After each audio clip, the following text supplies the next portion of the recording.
السلام عليكم، مساء الخير. اليوم طبخت بخور، قلت بصور لكم ومنه قدني عشان أتشوه معاكم، أقول لكم إيش هي العطور اللي من المثبتات، ومنه اللي تشي تعمل بخور بس يعني قليل، قرص أو قرصين بالكثير. المهم هنا مع إحنا الظفر اليوم هو من أهم المثبتات والعفص. طبعا الظفر كل ما زاد كل ما كان حلو يعني بالبخور. الصراحة العطور كمان اللي هي من أساسيات البخور اللي تثبته وتخليه قوي، كل ما أخذتي عطور قوية ريحته كل ما كان بخورك مضمون. زي رشيقة عطر قوي يعني ريحته قوي في البخور، رشيقة كشخة المسني. وفي عطورات سويس أوربيان بس هذه مفضلش، لأن أحس إن سويس أوربيان قديمة يعني ريحتها قوية وحلوة، بس أحسها مش شبابية يعني قديمة. وإن شاء الله بنزل لكم فيديو عن العطور الثابتة في البخور بفيديو تاني. المثبتات اللي هي بتسويه قرص لا خاص، يفضل إنه المثبتات تزيدها شوية. أنا طبعا على هذا الكوب بزيد بهذه بس القارورة بعمل بمثبتات.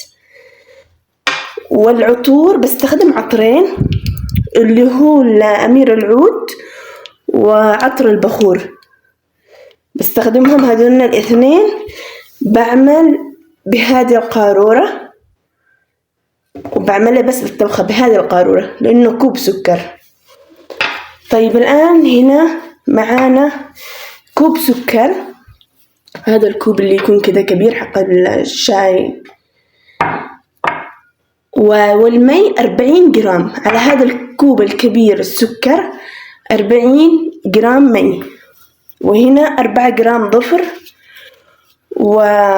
وتنتين عفص و10 جرام مسك، وهنا خرجت 20 حبة قرنفل، وهيل 10 حبات، وجوزة الطيب نص. طبعا هذه إذا وحدة قادرة تفعله، هذه بتكون حلوة له يعني حاجة لنفسه. وهذا عود أرياني حبوب، وهذاك أرياني برضو بس يعني مطحون، هو كان زي كذا بس أنا طحنته. وإن شاء الله الآن ببدأ لكم. هنا طلعت دست البخور. المهم هنا سكبت الكوب السكر، وهذه 40 جرام المي اللي قلت لكم عليه، والمسك ما بعمله زي كل طبخة، بعمله مع السكر يفور. طبعا العود أنا ما قلت لكمش كم جرام. هذا العود 10 جرام والثاني 10 جرام، يعني بس دي الطبخة اللي بكوب السكر استخدمت له 20 جرام من العود. بخليه ينطبخ. المهم بخلي السكر ينطبخ. طبعا هذا عود استكب عليه قليل لما كنت أقرب المواد جنب السكر، استكب عليه قليل دخل بين السكر. بخليه يدوب، أو أول ما خلص ذوبان بصور لكم بعدين كيف تفعل.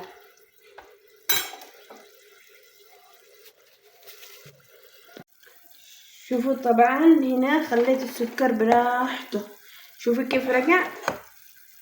لما تشوفيه كده كله فقاقيع كده بيض، هنا تبدأي تسكبيه تسكبيه اللي هو العود المطحون، اسمه مبسوس تقريبا، أو دقة عود، صح آسفة، دقة عود.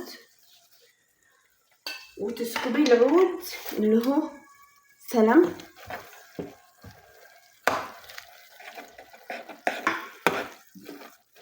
وتخلطيه مع بعض.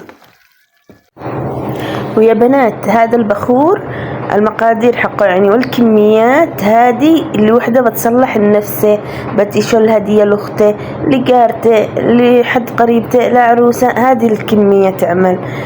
طبعا وبهارات عدني للآن ما عملتش، بعمله لما خلاص قريب ما بطفي على الشولة بسوي البهارات.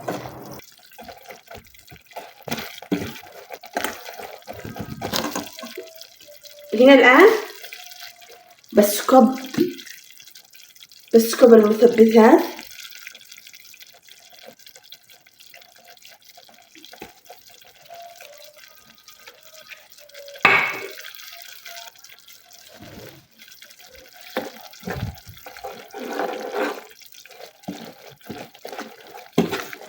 بعد ما سكبت المثبتات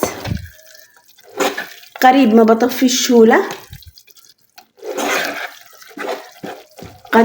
الشولة، بسكب البهارات.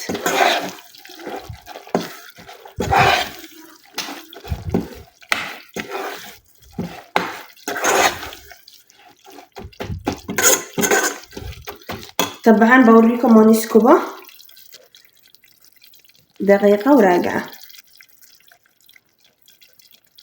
هنا قربت الصحنين اللي بسكب فيهم البخور، مع انه ما شاء الله شكله بيطلع اكثر من قرصين. هذا البخور اللي الان عملته معاكم بسكبه بالصحون.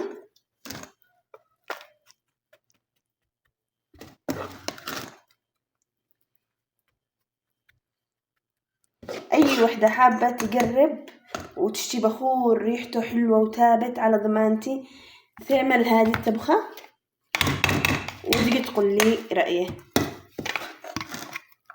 طبعا أنا ما سكبتش العطور للآن، بسكبهم بعد ما أخليهم في الصحون.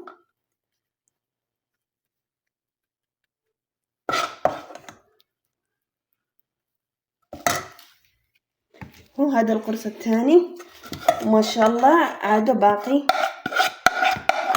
بالدست.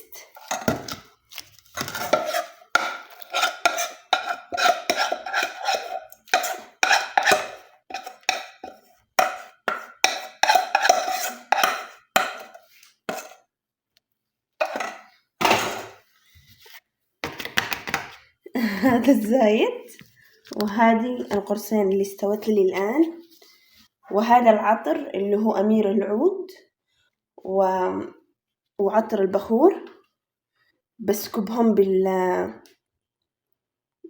بالأقراص، وهو حامي علشان أضمن إنه بيتشرب على طول، مش زي لما يكون بارد ما يتشربش إذا كنت ضامنة نجاح الطبخة. وهذا هو البخور، وإن شاء الله يكون يعني عجبكم.